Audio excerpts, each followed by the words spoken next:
Thank you for tuning in to Global Healthcare Resources Wellness Panel Discussion. I'm Christina Hunting, Lead Production Strategist at Global Healthcare Resources. Today I'm joined by experts in their field, esteemed panelists, Bill McBeck, Consultant, Trainer, and Coach, Valerie Ector, Corporate Wellness Consultant for Ector Lifestyles, Romy Antoine, CEO and Chief Wellness Officer at One Stop Wellness Incorporated, Drew Sands, Corporate Wellness Activist. Thank you guys all for joining me. Today's discussion puts a lens on diversity in corporate wellness programs. Our panelists bring to the table a collection of knowledge on different programs and approaches toward corporate health and wellness. Before we get started, I'd like to tell our audience about Global Healthcare Resources. We are a healthcare solution organization that specializes in corporate wellness, HR solutions, and medical travel. Through the Corporate Health and Wellness Association, we offer certification programs for corporate health and wellness professionals, which is called the Certified Corporate Wellness Specialist Program. The certification provides expertise for trainers looking to break into the corporate wellness industry, and it also provides credits necessary for HR professionals to maintain certification and successfully implement wellness programs. Feel free to reach out to us at corporatewellnesscertification.com for more information. Now, let's get to the discussion. Romy, I'd like to start with you.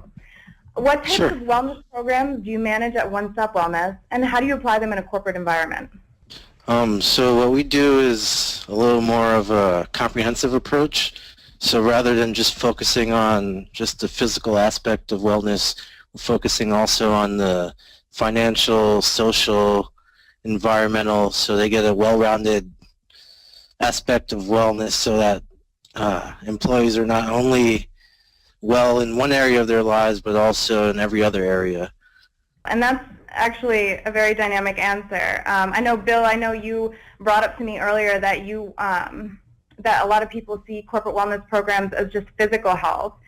From your experience, what other wellness programs should people be aware of? Well, I think as Romy identified, you have to look at, or you should be looking at wellness in the broad term or in the broad perspective that it is. Every wellness model that I'm aware of has multiple dimensions: physical, social, emotional, intellectual, and so forth.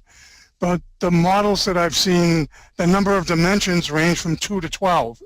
So the programming and the program should all be built around each one of those dimensions, depending upon the dimensions that are most appropriate for the employer and the employees in that establishment. And do you see companies really having dynamic programs, or do you see a lot of them just stopping with 2 or maybe 3 programs? Well, I don't think dynamic is the right word to use. I think there are a lot of great dynamic programs out there that also just focus on physical health. So it's not a question of being dynamic. I think it's a question of offering wellness versus just offering health. And most programs today just offer health. We're only now beginning to see some expansion, I think, into, well, stress management is sort of one of those areas that has been around for a while. Financial has been around for maybe the last 5 or so years, but now we're beginning to see emotional wellness or psychological wellness or well-being. And I guess I also probably ought to say at the outset that I use wellness and well-being interchangeably because they're both multidimensional concepts and there's significant overlap between the two. So while a program might only offer health, it is, most of them today call themselves wellness programs. So when I say wellness, I mean well-being at the same time. But I think we're beginning to see a transition from health to wellness or well-being. Valerie, I know your forte is also in this area and focusing on mental health and like physical well-being and mental well-being. So could you tell us a little bit about your programs and sort of what you've done in a corporate aspect? Absolutely. And first and foremost, I think I need to mention I am not a mental health healthcare physician. I'm a certified holistic health coach. However, the mental health aspect and emotional well-being hit me personally via 4 years of anxiety and panic attacks. And it was through constant education within the healthcare of health coaching that I understood that component that Bill alluded to, that emotional component. And so I've now enrolled that into my coaching to where we encompass career aspects, relationship aspects, mindfulness, which encompasses the stress reduction component, nutrition, and fitness. I've also rolled in some emotional intelligence concepts of self-awareness and self-management. I feel those are where a lot of the corporate wellness programs are lacking, is just the self-awareness. And so that's one of the very first things I start working with clients, is the self-awareness and then self-management, and then moving on down to further components. And Drew, I know you told me a little bit about your programs that you implement. Going on a tangent, what are some of the more physical health programs that people can participate in that you can implement in companies? Yeah, so we focus on bringing on-site fitness into the workplace. We find that this removes every constraint that employees see not being able to exercise. And we find that without exercise and proper nutrition, your body will break down into a state of disease. And with sitting all day, sitting's the new smoking in the wellness world. So we like to bring the trainer on site. We'll do the exercise program either at lunch, before work, or after work. And some employers even allow for time during the scheduled work hours to do the fitness program. What sort of programs do you guys do, like from firsthand experience?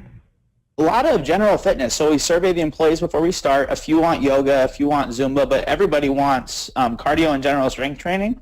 So we implement body weight exercises. We do a lot of metabolic conditioning, which is fast-paced resistance training, so you can get a lot in 30 minutes and reap the benefits long term. Do you find it difficult to get people all dressed up in business attire to go out and work out? Usually they change. Some of the companies we work for actually have lockers and showers on site, so they'll bring a change of clothes and they'll have time to shower, and their employer will allot for an extra 15 minutes for them to do that during their lunch hour.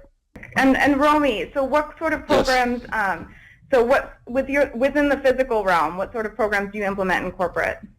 Similar to Drew, we go on site and do fitness classes, strength training, yoga, Pilates. In regards to the question you asked about getting people in business attire to get changed, some companies have showers on site, but last year I did a presentation for the American Heart Association, and I got about 400 executives dressed up in full business attire, suits, and they were doing a full workout routine right at their desks. So that was interesting. And I went there thinking no one's going to get up and do everything, but they did. It's really just catering to their specific motivations and connecting with them, and you'll see that they actually really want to participate. How do you deal with diversity in employees? Like maybe somebody's got a back problem and they can't participate. Like how do you modify the programs for that?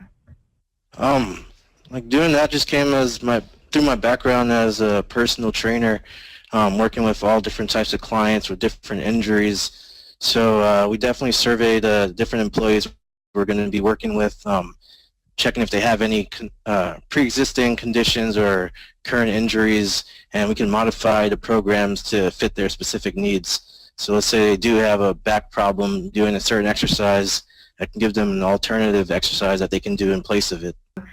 So moving over to Bill, I want to know from your consulting experience, what would you say the biggest obstacle companies face when implementing a wellness program of any type?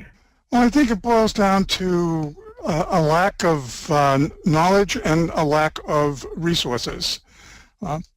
Most employers are not in the business of health and wellness, so consequently they only know what they've been told by somebody else, whether it be their insurance carrier or their broker, or what their employees are telling them. So I think the lack of knowledge is a huge barrier. And then secondly, most employers don't have the resources that are necessary to do a wellness program.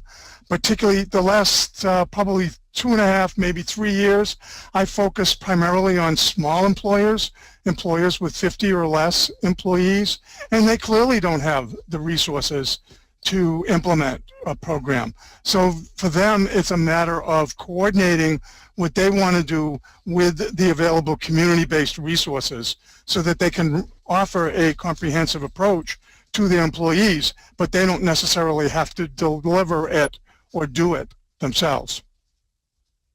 Interesting. And Valerie, do you work with smaller companies that run into the same issue? Have you run into this issue? Absolutely. Another thing, that kind of attracted me to a smaller business as well, is because you see a lot of business owners and a lot of push towards a one-size-fits-all type approach, which I think we all know doesn't tend to work out the best way.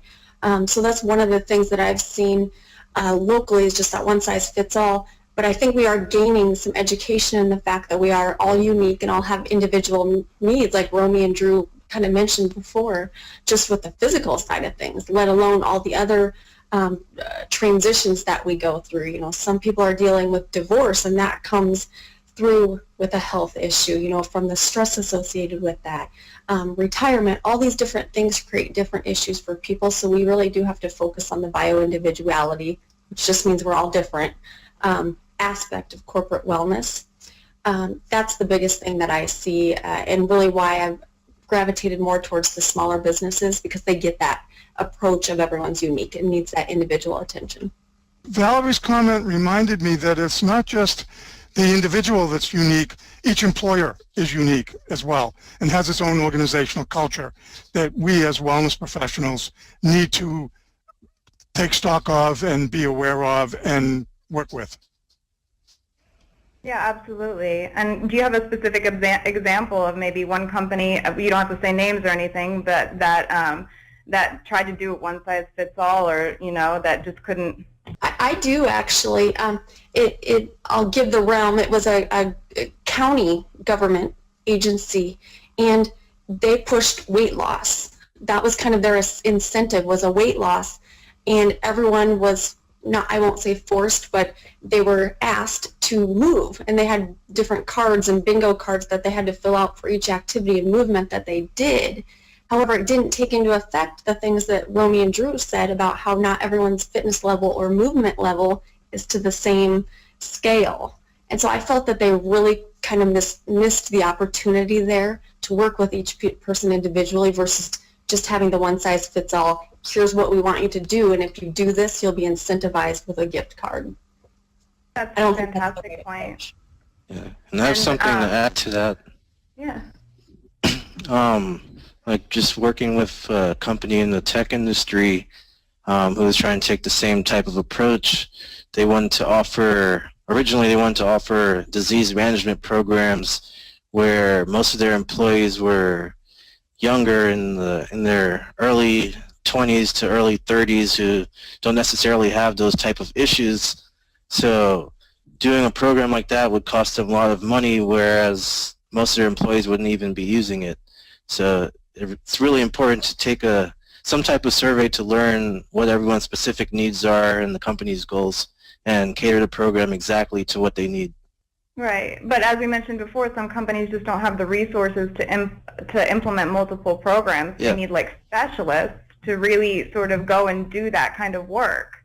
And on that line that we just talked about, incentive programs, Drew, I'd like you to comment sort of on we're getting into the mode of, oh, you walk this many steps and you get a gift card. I mean, is that teaching a healthy lifestyle? Is that really doing what corporate wellness is trying to do? You know, that's a great question. I really don't think so. I work with one company here who has a wellness committee, and we do their lunch and learns. They have a wellness committee. We just do their lunch and learns. They're not open to hearing about our ideas and what we think they should implement. They just want us to provide the service. So we do, of course, but they pay all their employees $20 to go to the lunch and learns through their healthcare dollars and give them a gift card. And it's so hard for me as a professional going in thinking, okay, great, all these people are here because they're getting a gift card and $20. I don't really think they're going to implement these programs or see the benefits, whereas when there's a smaller company that doesn't have the resources for that, but maybe they allow for paid time off, or recognition is huge. If we work with a company for 6 months and 4 people have attended every single exercise program and we do a lunch and learn and recognize that, that person is going to be benefiting from the exercise, and they're going to be acknowledged by their peers, and they'll feel a lot more appreciated rather than, hey, come do this so I can get paid type of thing. And Romy, have you had experience with that as well? Same as Drew. I don't really think incentivizing at least the physical aspect of wellness is the best route to take, because some people are actually intrinsically motivated to do the activities and they actually want to show up all the time and participate, whereas other people are just going just to get the gift card or whatever. So not necessarily that they want to get in better health or better shape, but they're just going to go for the time being that they're getting paid to do it, and after the program's over, they're not going to do anything else further. Yeah. And Valerie, I know that, you know, stress management is huge in the workplace, and it's something, we're here for 8, 9 hours a day. Some people are there for 12, and it impacts, employees around you and the whole management system. So could you maybe tell us maybe one of the programs that you lean towards to sort of help with stress management in the workplace? Mm-hmm. One of the biggest things is bringing in the mindfulness aspect of stress management. Along with that is the self-awareness component of it.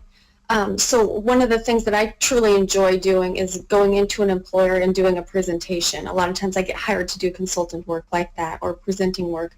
And it's really focusing in on the different tools and techniques that they can draw out from those presentations to help manage their stress. Now, there's a lot of different components of stress, as we all know, and so I like to first have them fill out a circle of life activity, which I think it was Bill that mentioned there could be 12 or up to 20 different facets of that.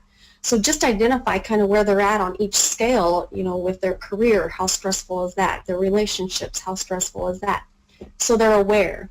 And then from that, we move on to, okay, how we're aware of it, now how do we manage that?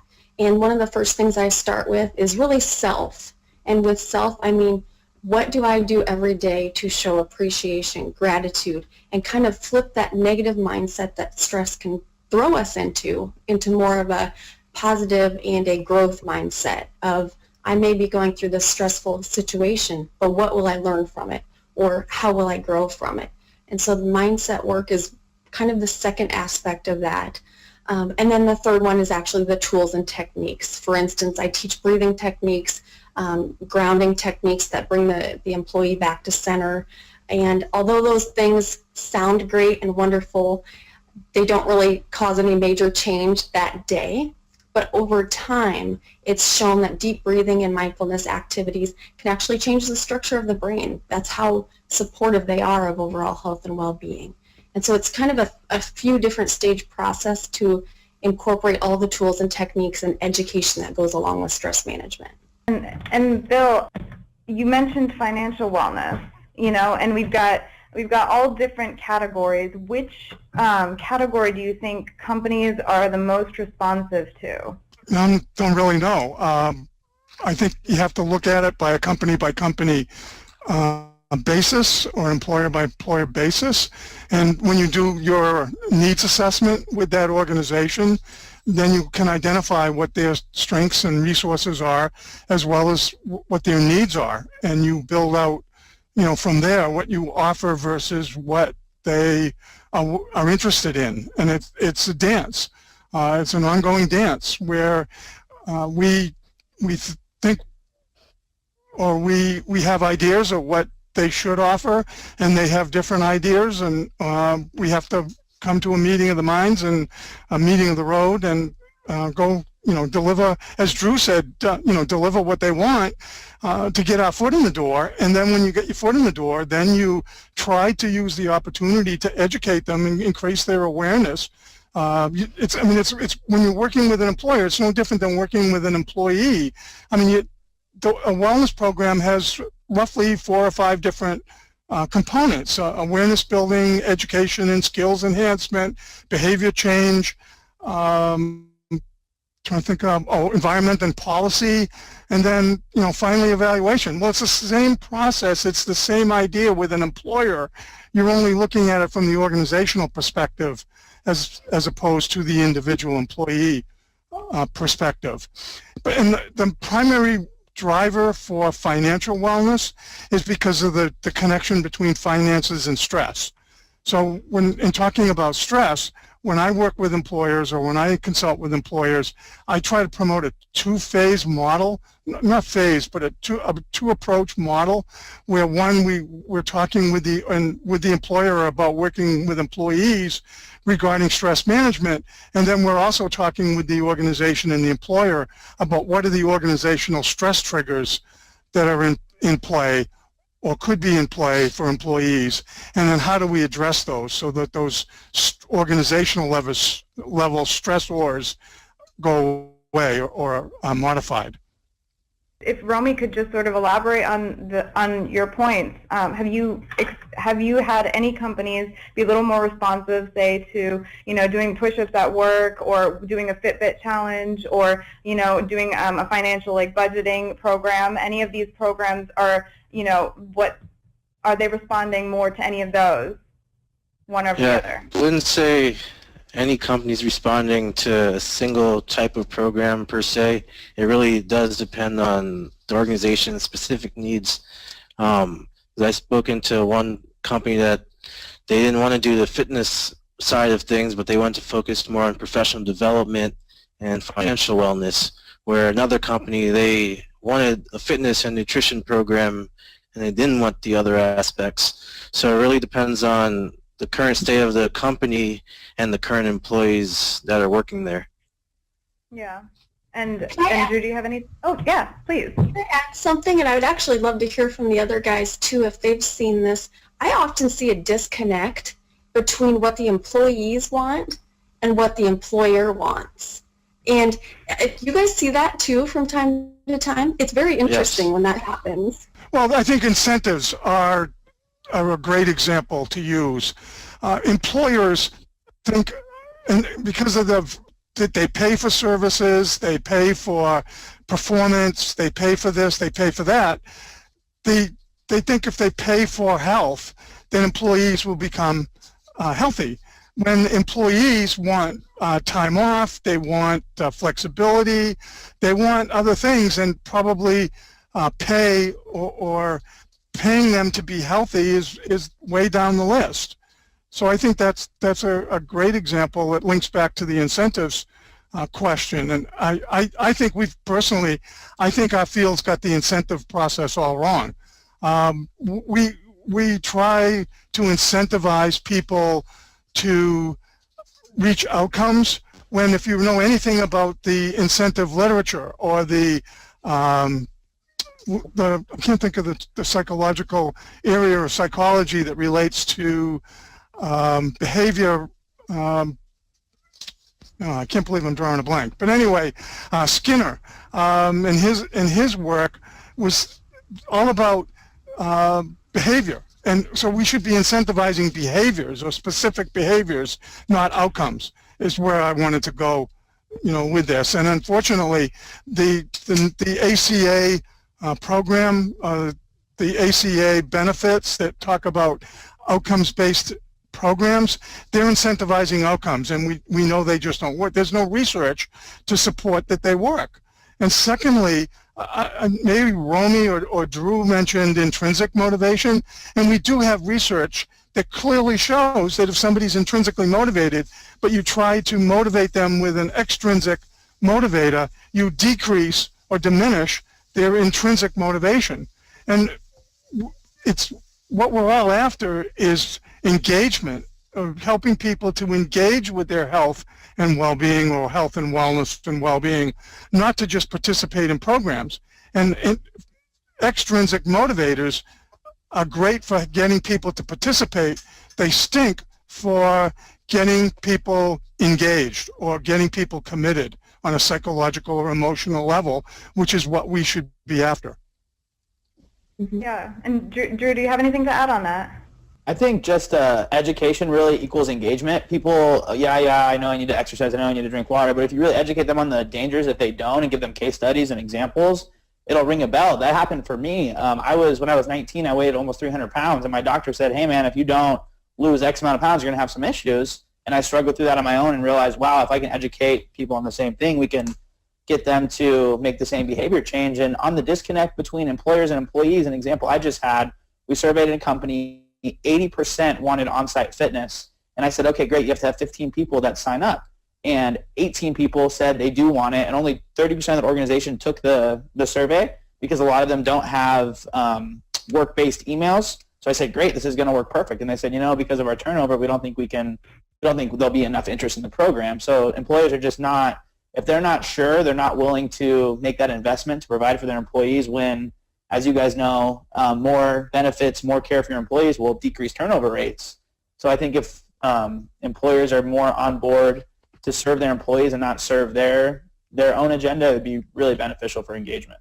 And on that point of, education is crucial in sort of the wellness industry. How important is even the program managers to continuously be certified in programs and newer programs, since it's a developing field, and a lot of people just take one course and maybe stop, or they don't continuously educate themselves, and then they're bringing that into the corporate environment. Romy, do you have anything to say on that? I do think it's important to have some type of certification, because that shows that you actually took the time to learn something new that you can implement into an organization. For example, like as a personal trainer, if you don't have a certification, someone can sue you, because even though you might know how to work out and you're teaching them new methods and they find out you're not certified, they don't know if you're actually doing proven methods that would work or something that can actually hurt them. So I think same thing in the corporate wellness industry. It doesn't necessarily mean you know more than someone else who doesn't have a certification, but it just shows that you're actually taking the time to keep up with the latest research and all the different studies that are going on, so you know exactly how to implement that into an organization. And I want to thank you guys all for joining our panel today. On that note, we're going to wrap it up, and I want to thank again Bill McPack, consultant, trainer, and coach, Valerie Ector, corporate wellness consultant for Ector Lifestyles, Romy Antoine, CEO and Chief Wellness Officer at One Stop Wellness Incorporated, and Drew Sands, corporate wellness activist. Thank you guys again so much.